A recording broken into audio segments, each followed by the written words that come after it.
এক শিক্ষক পারস্যের রাজপুত্রকে পড়াতেন। একদিন বিনা কারণেই সেই শিক্ষক রাজপুত্রকে প্রচন্ড পরিমাণে শাস্তি দিলেন, যার কারণে সেই রাজপুত্র শিক্ষকের উপরে ক্ষিপ্ত হয়ে মনে মনে প্রতিজ্ঞা করে বলল, মাস্টার, তোর খবর আছে, আমি যদি বেঁচে থাকি তাহলে তোর 14 গোষ্ঠী আমি উদ্ধার করে ছাড়বো। কিন্তু রাজনৈতিক কারণে সেই রাজপুত্র শিক্ষককে আক্রমণ করতে পারছিল না। হঠাৎ একদিন পারস্যের রাজা ইন্তেকাল করলেন। তখন ক্ষমতায় বসলো সেই রাজপুত্র।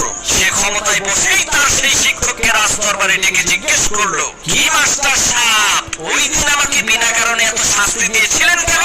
তখন সেই শিক্ষক বলল, মহামান্বিত বাদশাহ, আমি জানতাম আপনি একদিন না একদিন এই পারস্যের রাজা হবেন, আর আপনি আপনার বাবার মতোই মানুষকে বিনা কারণে শাস্তি দিবেন। তাই